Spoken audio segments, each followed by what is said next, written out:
Olá! No encontro de hoje, veremos que o conhecimento de lógica e o adestramento no exercício lógico podem, por si mesmo, afetar o comportamento de uma pessoa. Na segunda parte da aula, veremos as concepções liberais do século XX. Bons estudos!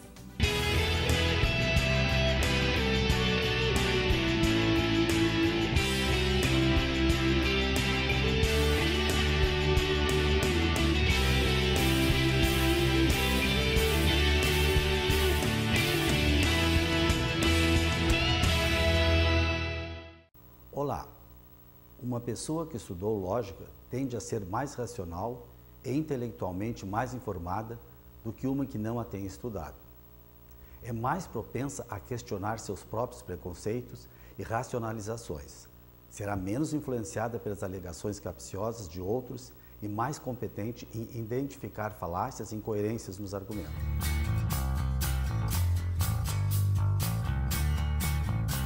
A apresentação lógica da matéria baseia-se na teoria de que a ordem lógica já está incorporada nela. Tal ordem faz parte da natureza, ouvimos dizer ou presume-se que faça. A álgebra, por exemplo, tem muitos componentes e temos que conhecer alguns antes de podermos entender outros. Também só podemos aprender certas operações da física depois de conhecermos a álgebra.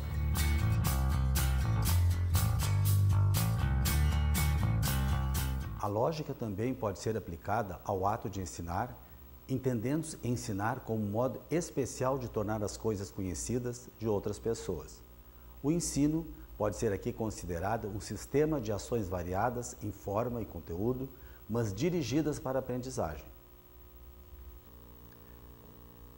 É na execução dessas ações e nas interações do professor com seus alunos que a aprendizagem tem lugar, mas também são lógicas, na medida em que possuem certa estrutura, certa ordem, de modo que, seja qual for a parte do mundo em que o ensino tenha lugar, ocorrerá de acordo com operações que refletem a própria natureza da situação ensino-aprendizagem.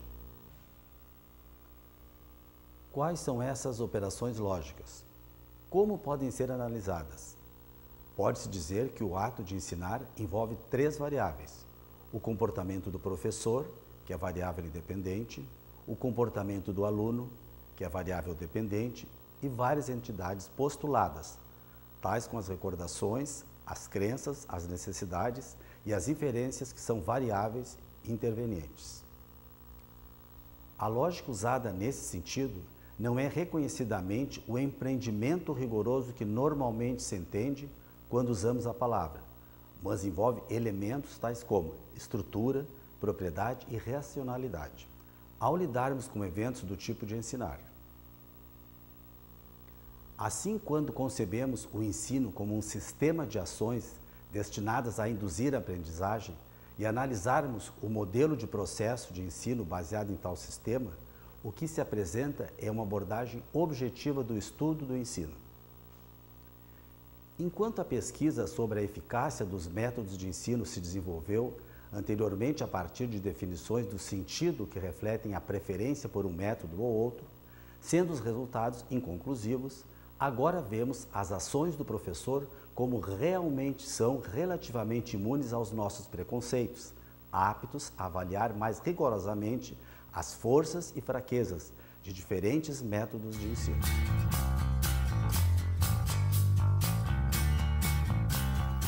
Já sabemos que são três os modos de filosofia e dos quais a análise é um deles. A marca distintiva da análise filosófica é sua preocupação com a lógica e a linguagem. A análise afasta da especulação e prescrição. Recusa-se a oferecer teorias do universo ou regras para toda a vida. Sua meta é esclarecer pensamentos. Essa meta foi adequadamente descrita por Ludwig Wittgenstein da seguinte forma: o objeto da filosofia é a elucidação lógica do pensamento. A filosofia não é uma teoria, mas uma atividade. Uma obra filosófica consiste essencialmente em citações. O resultado da filosofia não é uma quantidade de proposições filosóficas, mas deixar claras essas proposições. a filosofia deveria esclarecer e delimitar rigorosamente os pensamentos, que de outro modo são, por assim dizer, opacos e indefinidos. A preocupação com o pensamento claro, lógico, implica uma igual preocupação com a linguagem em que os pensamentos se expressam. É inútil querer olhar através da linguagem para pensamentos ou proposições, se essa linguagem for opaca e indistinta. Na combinação de análise lógica e linguística, os filósofos dessa corrente de pensamento acreditam ter encontrado um meio de resolver a maioria dos problemas tradicionais da filosofia. O papel da análise, portanto, é essencialmente terapêutico, esclarecer a mente pela revelação das causas de perplexidade conceptual. A análise não resolve problemas, dissolve-os. A análise examina os usos comuns de expressões que estão envolvidos nos problemas de filosofia e procura onde os filósofos aplicaram mal tais expressões. O padrão de uso correto é normalmente a fala. Ela é o guia mais idôneo para o significado, porquanto deve satisfazer o que para o analista é o mais rigoroso de todos os testes de comunicação efetiva, o uso constante. A análise não substitui o conhecimento factual. Se discutimos até que ponto a educação deve satisfazer as necessidades do aluno, devemos saber quais são essas necessidades em diferentes cidades, se elas variam entre regiões e classes sociais. A análise tampouco dota com crenças morais que são necessárias para decisões acerca da prática educacional. A análise não nos pode fornecer os princípios morais de que precisamos para decidir, mas pode conscientizar-nos para os pressupostos e as implicações que esses princípios envolvem, para elucidar conceitos e exortações que são apresentados nos argumentos sobre neutralidade, compromisso e assim por diante. Daqui para o final da aula, vamos estudar as concepções liberais do século XX. Veremos que a escola tradicional nasceu em um mundo ainda, de certa forma, estável, no qual a educação se fazia com base em modelos ideais. Voltada para o passado, a escola tinha em vista transmitir a maior quantidade possível de conhecimento acumulado, valorizando, portanto, um ensino predominantemente intelectualista e livresco. À medida que a sociedade se industrializava, tornando mais complexa a vida urbana, a educação exigia reformas radicais, que se expressaram em diversas teorias pedagógicas e inúmeras experiências escolares efetivas. Dentre estas, vamos destacar a Escola Nova, pelo impacto que causou, pelas esperanças desencadeadas e, posteriormente, pelas críticas que, se não anularam muitos de seus méritos, puderam, no entanto, iluminar novos caminhos. Escolhemos também destacar a tendência tecnicista pelo fato de sua implantação no Brasil, no período da ditadura militar, ter sido perniciosa para o ensino brasileiro, desviando de seu rumo pela força dos projetos realmente democráticos que teriam dado melhores frutos.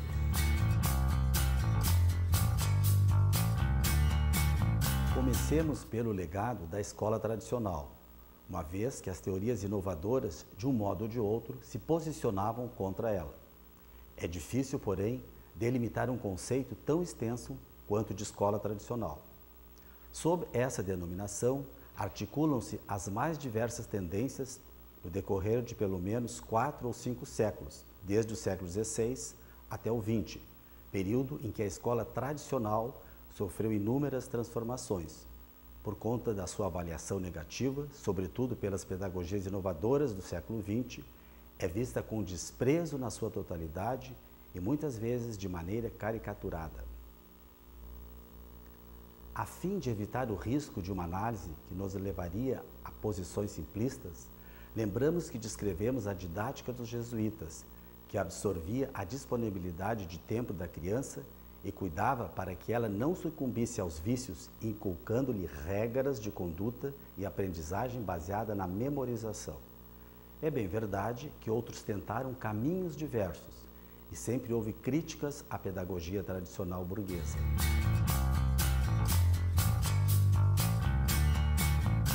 Quanto à relação entre professor e aluno, a educação tradicional é magistrocêntrica, isto é, centrada no professor e na transmissão dos conhecimentos. O mestre detém o saber e a autoridade, dirige o processo de aprendizagem e apresenta ainda como modelo a ser seguido. Essa relação vertical, por ser hierárquica, tem como consequência, nos casos extremos, a passividade do aluno, reduzido a simples receptor da tradição cultural.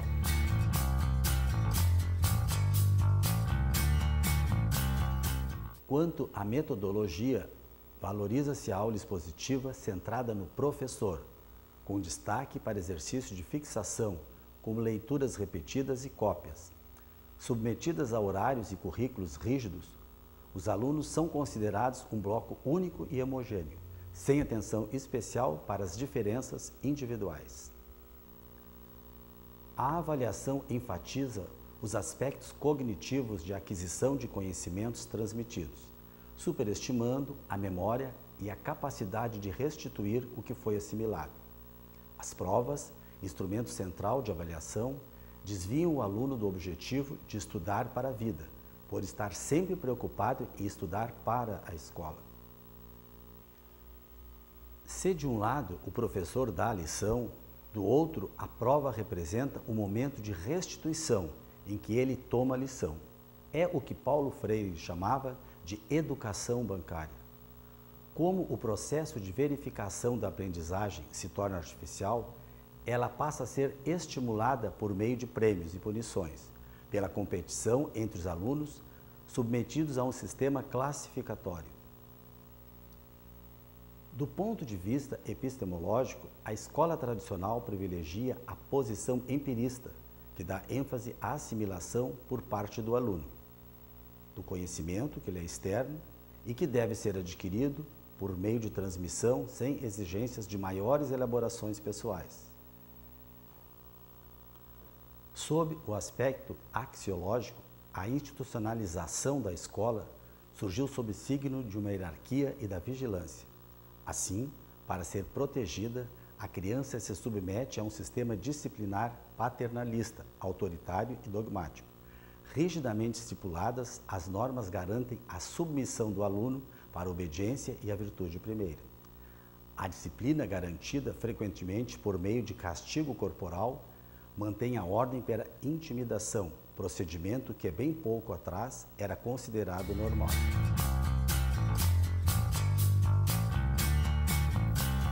O movimento educacional, conhecido como Escola Nova, surgiu no final do século XIX, justamente para propor novos caminhos à educação em descompasso com o mundo no qual se achava inserida. Representa o esforço de superação da pedagogia da essência pela pedagogia da existência. Não se trata mais de submeter a pessoa a valores e dogmas tradicionais e eternos, nem de educá-la para a realização de sua essência verdadeira. A pedagogia da existência volta-se para a problemática do indivíduo único, diferenciado, que vive e interage em um mundo dinâmico. Daí o caráter psicológico da pedagogia da existência, segundo a qual a criança é sujeito da educação, ocupando o centro do processo pedocentrismo.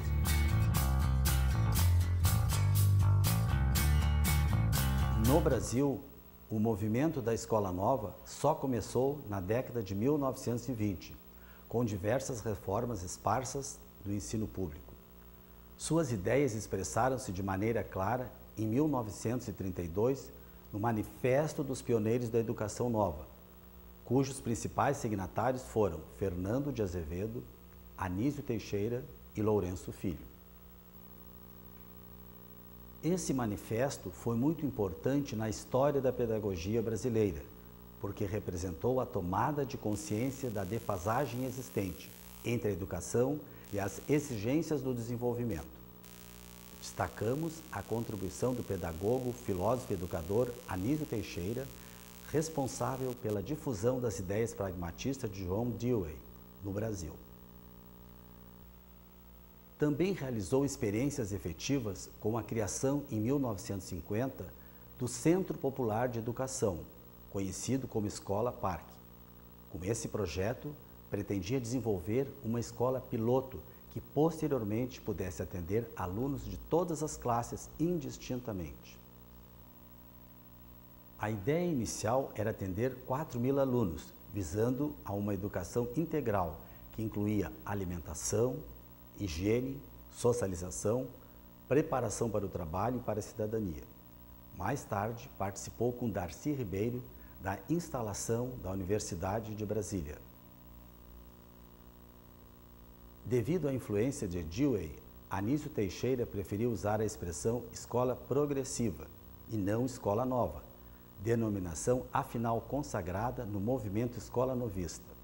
Aqui vale lembrar a posição de Anísio Teixeira sobre o ensino tradicional, cujos princípios precisariam ser reformulados pela didática da escola progressiva.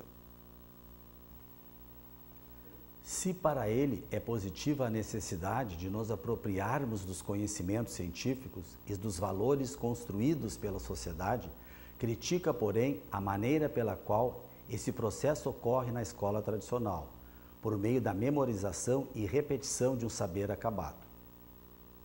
Ao contrário, é preciso dar condições para que o aluno desenvolva uma atitude científica, que aprenda por si mesmo, o que não é possível pela distribuição de disciplinas separadas, ministrada por professores em compartimentos estanques.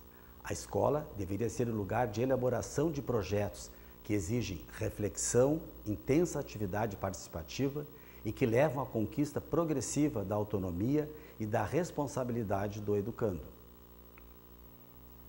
No ideário da escola nova, foram incorporadas outras teorias, como as de Jean Piaget e de Jerome Brunner, até que na década de 1960, por ocasião do golpe militar, houve a tentativa de implantação da tendência tecnicista que veremos adiante. Os teóricos da escola nova estavam convencidos que a verdadeira democracia seria instaurada pela escola redentora, na qual todos poderiam garantir um lugar ao sol a partir de seu talento e esforço.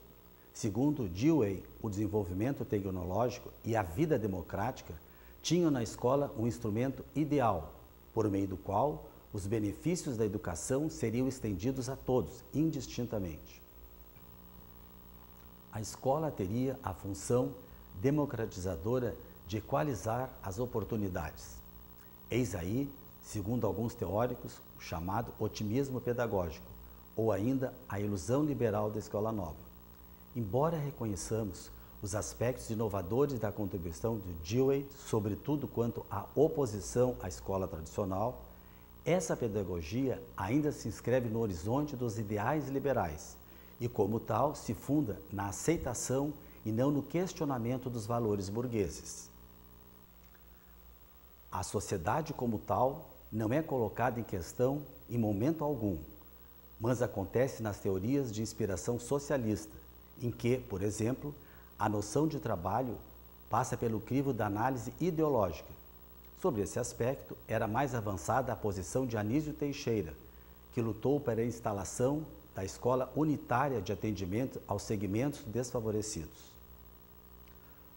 Contraditoriamente, o ideário da escola nova contribui para a maior elitização do ensino, sobretudo no Brasil, ao dar ênfase à qualidade e à exigência de escolas aparelhadas e professores altamente qualificados. Colocou a escola pública em posição inferiorizada, incapaz de introduzir as novidades didáticas. Tais desacertos dificultavam a implantação da democracia, porque o rebaixamento da qualidade da escola pública concorria para o agravamento da marginalização do maior segmento da sociedade. Outra dificuldade decorreu do risco do puerilismo, ou seja, a supervalorização da criança e a consequente depreciação do adulto. Como resultado, tanto se deu a minimização do papel do professor como a sua quase ausência nas formas extremas de não diretividade. A má assimilação dos princípios da escola nova encontra-se também na confusão entre o ensino e pesquisa. O escola novista critica a valorização da transmissão dos conteúdos na escola tradicional, enfatizando, ao contrário, a importância da experiência, da descoberta pessoal. É sempre um risco, no entanto, tentar reproduzir em sala de aula, de forma artificial, os passos da humanidade nas descobertas científicas. Além de impossível, seria no mínimo ingênuo, porque a pesquisa científica segue procedimentos específicos, que exigem rigor, tempo e conhecimentos. Artificializar tais processos em sala de aula é descuidar de um dos aspectos importantes da função da escola, a apropriação do já conhecido. A esse propósito, diz o professor Demerval Saviani, que qualquer pesquisador sabe muito bem que ninguém chega a ser cientista se ele não domina os conhecimentos já existentes na área e que se propõe a ser investigador. Com tais críticas, não desmerecemos as muitas conquistas da escola nova, sobretudo quando ela questiona as formas esclerosadas da escola tradicional e abre novos rumos para a educação. Muitas foram as experiências fecundas que trouxeram novas luzes para a educação e que precisam ser redimensionadas, a fim de que se percebam com mais clareza o seu alcance e os seus limites.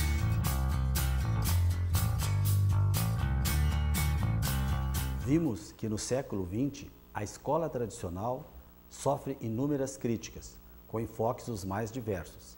A partir da década de 1960, surgiram propostas de inspiração tecnicista, baseadas na convicção de que a escola só se tornaria eficaz se adotasse o modelo empresarial, ou seja, se fosse aplicado na escola o modelo de racionalização típico do sistema de produção capitalista. Esse modelo implantado na indústria passou a ser conhecido como Taylorismo, o qual se baseia na especialização de funções. A principal consequência de sua implantação foi a separação entre o setor de planejamento e o de execução do trabalho.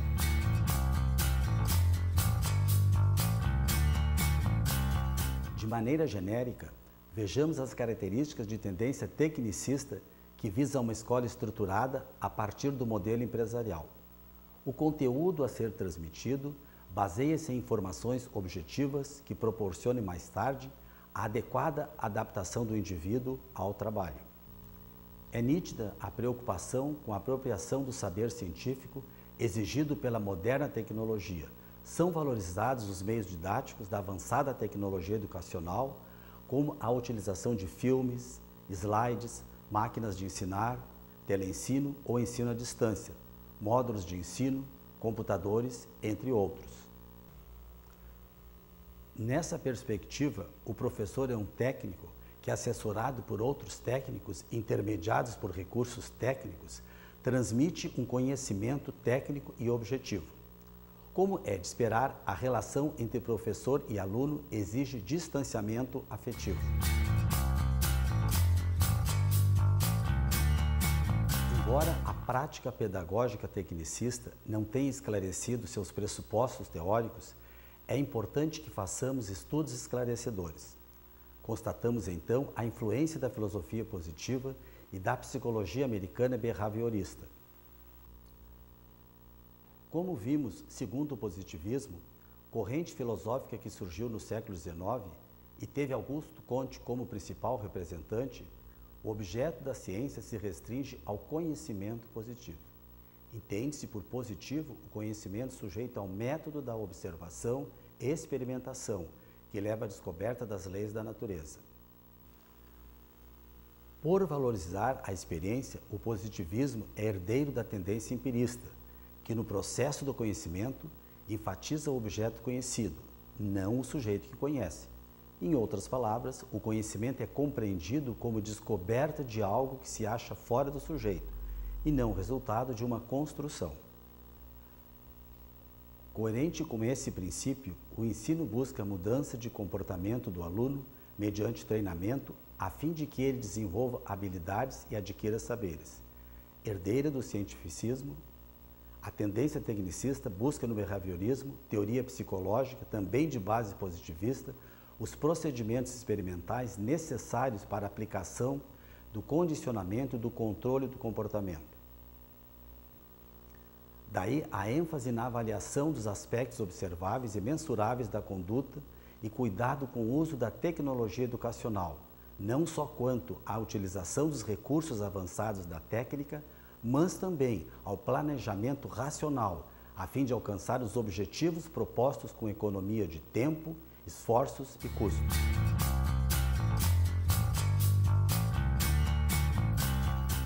Desde a década de 50, com a implantação da indústria de base, o Brasil sofreu acelerada industrialização com o consequente crescimento do setor de serviços. No entanto, o sistema educacional vigente não tinha condições de oferecer os recursos humanos exigidos pela expansão da economia. Daí a crise que se arrastou por toda a década de 60, provocando movimentos estudantis que pressionavam o governo por mais vagas nas escolas, bem como por sua adequação às novas necessidades. A tendência tecnicista na educação se insere em uma estrutura maior, na qual se desenrola o que podemos chamar de crise da razão contemporânea, diante da qual vários filósofos têm discutido sobre os enganos do racionalismo exacerbado. Por essa ótica da exaltação da razão, descuidou-se de aspectos importantes do ser humano, tais como instintos vitais, os afetos, a imaginação, os sentidos, para só usar as práticas da tecnologia ancoradas no conhecimento científico. Portanto, a tendência tecnicista é tributária de uma visão tecnocrática e cientificista, que orienta o pensamento contemporâneo. O cientificismo exalta a ciência e despreza outras formas possíveis de conhecimento do mundo. Decorre daí o mito do especialista, cuja valorização excessiva deveu-se à fragmentação do saber em diversos campos das ciências particulares, o que deixou para cada especialista a investigação rigorosa de uma pequena parte da realidade. Lembrando as reflexões do filósofo Jürgen Habermas, o mundo contemporâneo orienta-se predominantemente pela razão instrumental, que submete à razão comunicativa. Ou seja, a primeira, predominantemente técnica, é aplicada na organização das forças produtivas e não segue a mesma lógica que preside a razão vital, vigente no mundo das experiências pessoais e da comunicação entre as pessoas.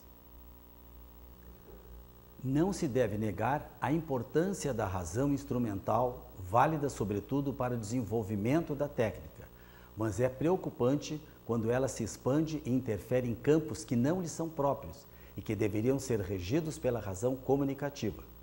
Trata-se de uma indevida colonização que descaracteriza e desumaniza setores amplos da vida humana, incluindo o da educação. Em outras palavras, ao apresentar uma solução reducionista, o tecnicismo dá uma resposta simplista demais a uma questão muito mais complexa. Por mais que a ciência e a tecnologia auxiliem o trabalho do pedagogo, isso não significa que a educação resulte apenas de uma técnica bem aplicada ou mesmo que não existam outras formas possíveis de compreensão da realidade educacional fora do conhecimento científico.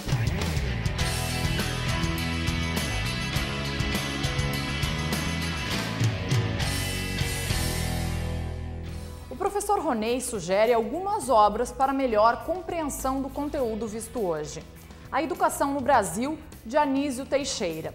Na ideia de educação para todos, expressa por Anísio Teixeira, está a base de sua atuação como educador e sua contribuição para a educação no Brasil, importante até hoje. Outra importante obra é Para Educar o Potencial Humano. Esse livro apresenta o que Maria Montessori chamou de educação cósmica, isto é, a educação da criança a partir dos 6 anos, voltada para o pleno desenvolvimento de suas capacidades para o amor e o respeito pelo mundo. Segundo a perspectiva proposta pela autora, a operacionalização do plano maior de uma educação integral requer que se desenvolva a consciência do trabalho de cada agente cósmico, favorecendo a percepção da interdependência de todos os elementos naturais, de modo que se criem condições para que a criança, o homem do futuro, veja desabrochar em si os sentimentos de cooperação, de respeito e de amor em relação à natureza e ao cosmos.